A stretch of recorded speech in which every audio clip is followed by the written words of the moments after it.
that believe Allah has a son. Right? And they say this, they have no knowledge of this. So what they leave behind, they live a life that is based on something that is no knowledge. There's no knowledge.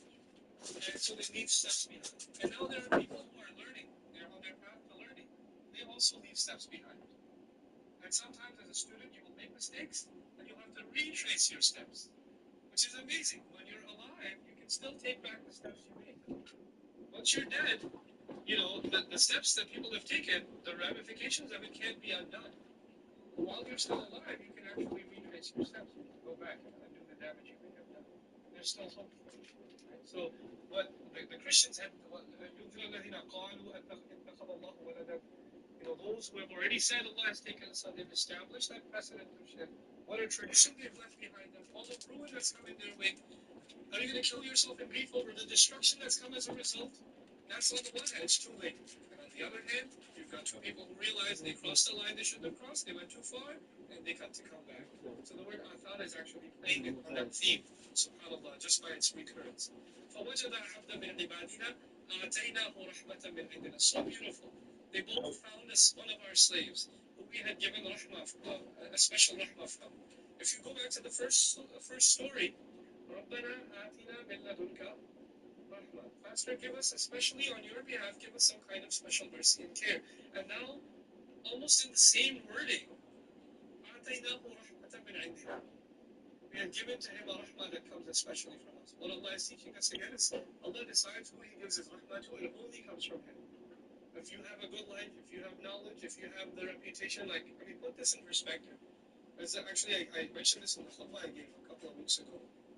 It was so awkward, man. I was giving a khutbah. I was about to give a khutbah. I went to this masjid for the first time in Toronto, and they decided to do like a full-on introduction of how honored they are that I'm there. And it was so awkward. It was so rude. Allah is extremely knowledgeable. He did it. I was just making a istighfar that lightning doesn't strike, because this is a place where only Allah should be glorified. There are no needs for introductions. And so I decided, I changed my khutbah altogether, because it was so bad. And I mean, I did it out of love. I acknowledge that. I'm not hating on that or whatever. They did it out of love. But I felt the need to remind myself that Musa alayhi salam is actually the most knowledgeable human being. He is. And I told you before, when people ask him, Ayu nas a'lam, all the people are the most knowledgeable. Yeah, sometimes they have to put students in their place. He wasn't saying it out of arrogance, but when you're dealing with young students, then the teacher has to say, listen, I know more than you, shut up. There are times where you have to do that. Oh, are you the teacher now? You have to do that sometimes. The students are getting out of hand. And of course, the students are Banu Israel. So, I mean, you kind of have a history of getting out of line a little bit with prophets. And they've been with him for a long time.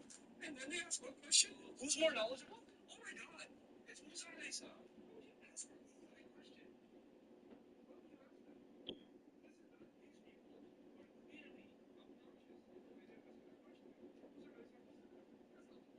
The point is, Allah makes him travel to meet and this person has not received Allah. This person, whoever he is, has not received the revelation that Musa alayhi salam has received. Allah has given him some revelation. And clearly, from an Islamic perspective, the most inspirational figure in the Quran, most mentioned, most talked about, most revered, most revered is who? Musa alayhi salam. And so to us, he is one of the biggest teachers in history. And now we're learning the story in which that teacher becomes a student. Yes or no? Student.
his ascension to the heavens. His ascension is important because up until then, the highest a human being had reached is the top of the mountain, which was I'm sorry. But now Allah Azza wa Jalla has decided that a human being will travel the heavens and meet Allah in a place where even the angel Jibreel can't go. He's gonna go there, which means no human being has ever reached a higher ranking than our messenger sallallahu alaihi wasallam. No human beings ever reached that status, both literally and figuratively. No one's been higher. You understand that? And when Allah speaks about that ascension, every time He speaks about it, the Prophet is called Nabi, Prophet is called Rasul. His name by name, Muhammad sallallahu alaihi wasallam. He's called Ahmad. He's called Muzammil. He's called Muddathir. A couple of times Allah mentions the ascension. You know what He calls him? Subhanalladhi asra bi'abdihi. Fa'awha ila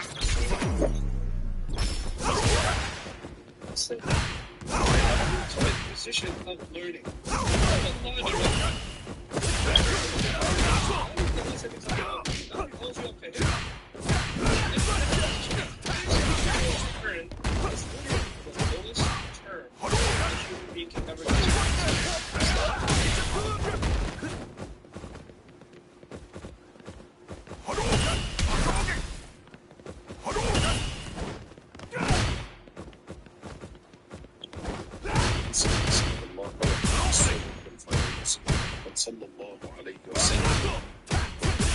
Follows respected brothers and sisters in Islam.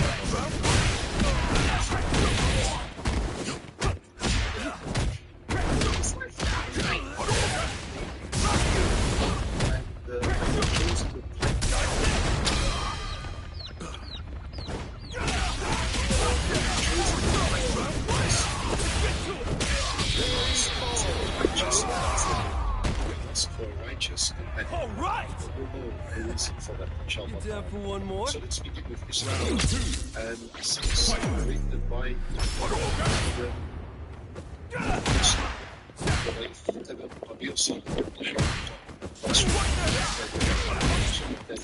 those who came after the companions.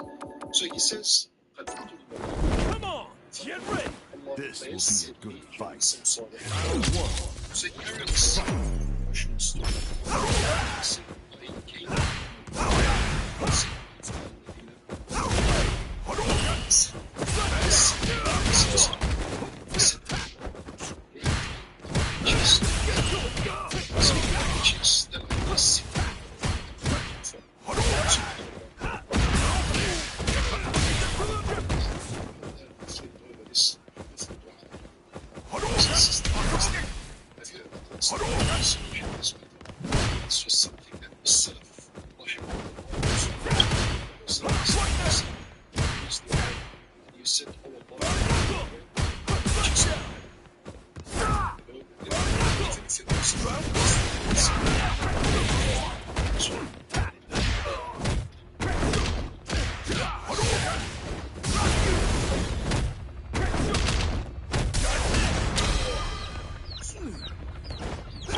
For one more. Round 2. Fight.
score on your phone. and you want to look for Islamic content, ask Allah Azza wa Jal, say, oh Allah, grant me some beneficial knowledge today so that I can listen to. And it's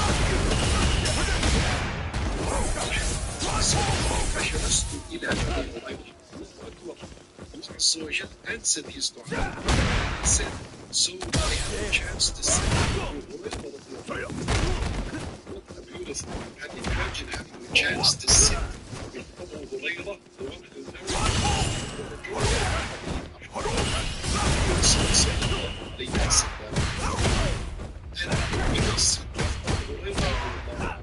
he said to him, give me some.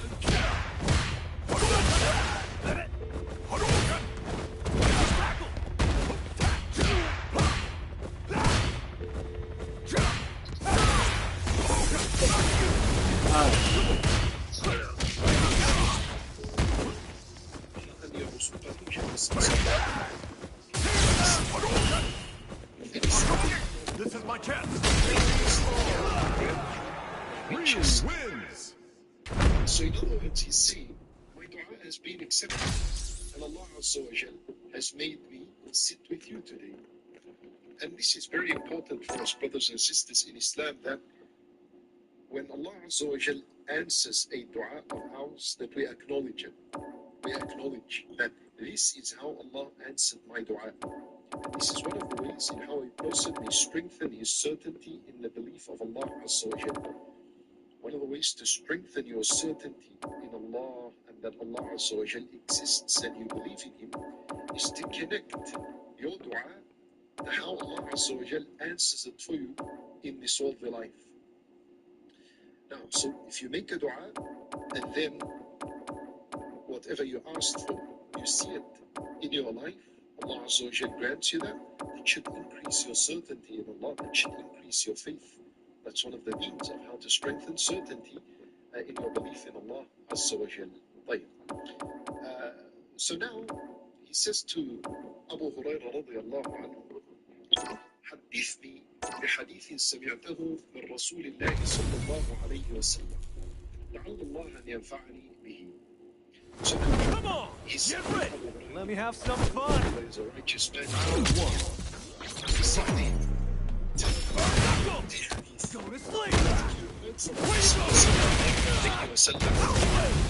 Allah made earth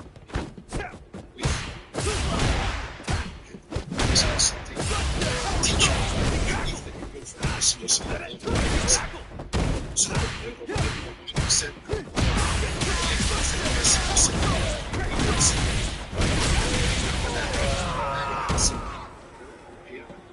You ain't ever beaten me. You got that? Round 2. Fight. Where you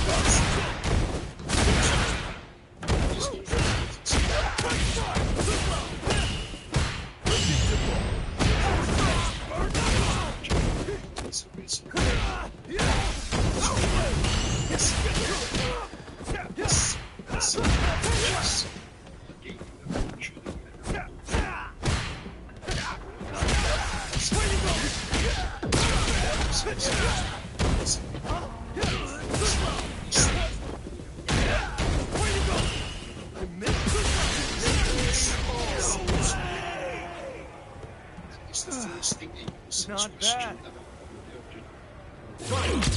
Sisters in Islam, that's the first thing Allah Azza wa Jal will ask you. And what is meant by this is the obligatory prayers. And why is this the first thing that Allah Azza wa Jal asks you about? Because it is the most important deed after the Shahadatain.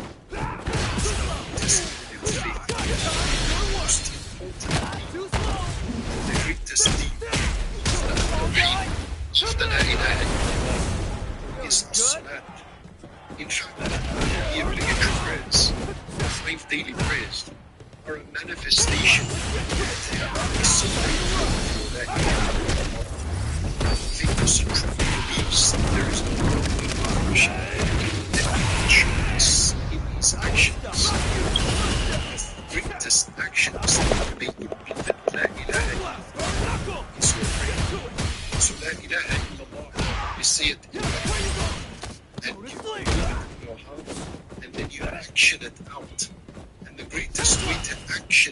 La ilaha illallah of is as-salat, is the prayer. Therefore, it's the first thing that a person should help on the day of judgment. And Nabi sallallahu alayhi wa sallam said, النبي صلى الله عليه وسلم فإن صلحت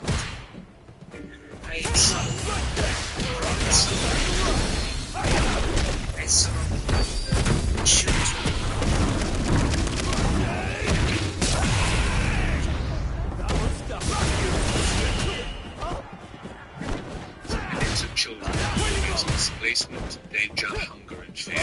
Your donation can help families affected by war with food, essentials, and medical care. In war, it's children who suffer the most. If it was